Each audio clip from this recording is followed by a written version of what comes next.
Excellencies, समंदर हमारी साझा धरोहर है। हमारे समुद्री रास्ते इंटरनेशनल ट्रेड की लाइफलाइन है और सबसे बड़ी बात यही है कि ये समंदर हमारे प्लेनेट के भविष्य के लिए बहुत महत्वपूर्ण है। लेकिन हमारी इस साझा समुद्री धरोहर को आज कई प्रकार की चुनौतियों का सामना करना पड़ रहा है। पायरेसी और आतंकवाद के लिए समुद्री रास्तों का दुरुपयोग हो रहा है।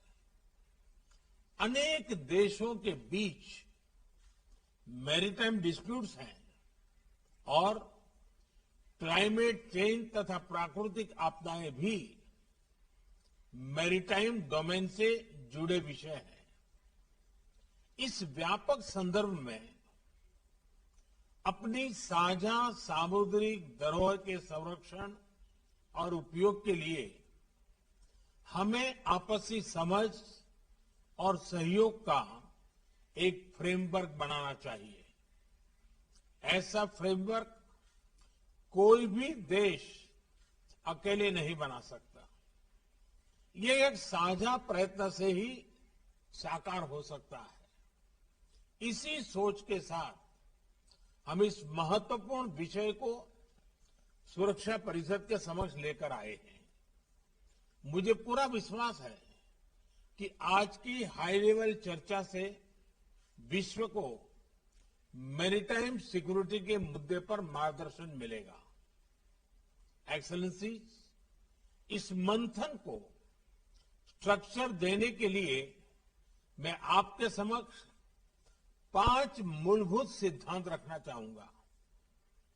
पहला सिद्धांत, हमें मैरीटाइम ट्रेड में बैरियर्स हटाने चाहिए।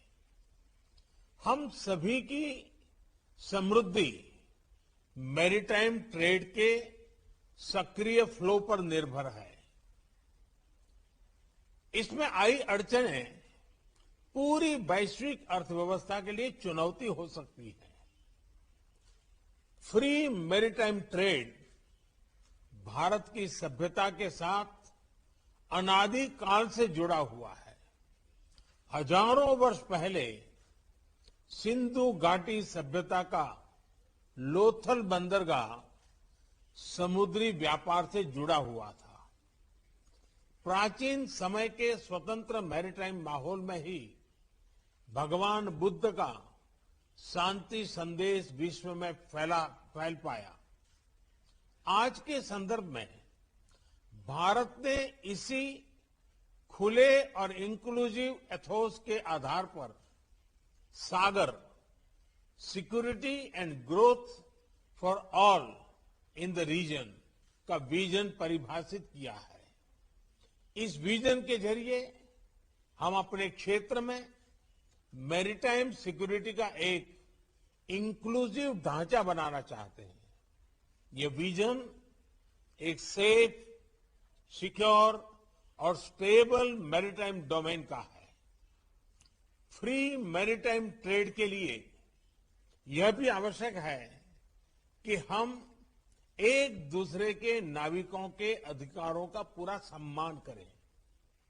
दूसरा सिद्धांत, मैरीटाइम डिस्प्यूट्स का समाधान शांतिपूर्ण और अंतर्राष्ट्रीय कानून के आधार पर ही होना चाहिए।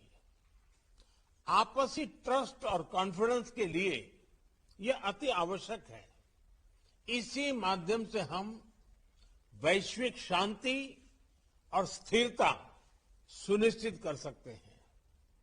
भारत ने इसी समझ और मैच्योरिटी के साथ अपने पड़ोसी देश बांग्लादेश के साथ अपनी मैरीटाइम बाउंड्री को सुलझाया है। तीसरा सिद्धांत, हमें प्राकृतिक आपदाओं और नॉन स्टेट एक्टर्स, इनके द्वारा पैदा किए गए मैरीटाइम थ्रेट्स का मिलकर सामना करना चाहिए। इस विषय पर क्षेत्रीय सहयोग बढ़ाने के लिए भारत ने कई कदम लिए हैं। साइक्लोन, सुनामी और प्रदूषण संबंधित समुद्री आपदाओं में हम फर्स्ट रिस्पॉन्डर रहे हैं। पायरेसी को रोकने के लिए भारतीय नौसेना में 2008 से हिंद महासागर में पेट्रोलिंग कर रही है। भारत का वाइट शिपिंग इंफॉर्मेशन फ्यूजन केंद्र हमारे क्षेत्र में साझा मैरीटाइम डोमेन अवेयरनेस बढ़ा रहा है। हमने कई देशों को हाइड्रोग्राफिक सर्वे सपोर्ट को और समुद्री सुरक्षा में प्रशिक्षण भी दिया है। हिंद महासागर में भारत की भूमिका एक नेट सिक्योरिटी प्रोवाइडर के रूप में रही है। चौथा सिद्धांत, हमें मैरीटाइम एनवायरमेंट और मैरीटाइम रिसोर्सेज को संजोकर रखना होगा। जैसा कि हम जानते हैं, ओशंस का क्लाइमेट पर सीधा इंपैक्ट होता है और इसलिए हमें अपने मैरीटाइम एनवायरमेंट को प्लास्टिक्स और ऑयल स्पिल्स जैसे प्रदूषण से मुक्त रखना होगा और ओवरफिशिंग और मैरीन पोचिंग के खिलाफ साझा कदम उठाने होंगे। साथ ही हमें ओशन साइंस में भी सहयोग बढ़ाना चाहिए।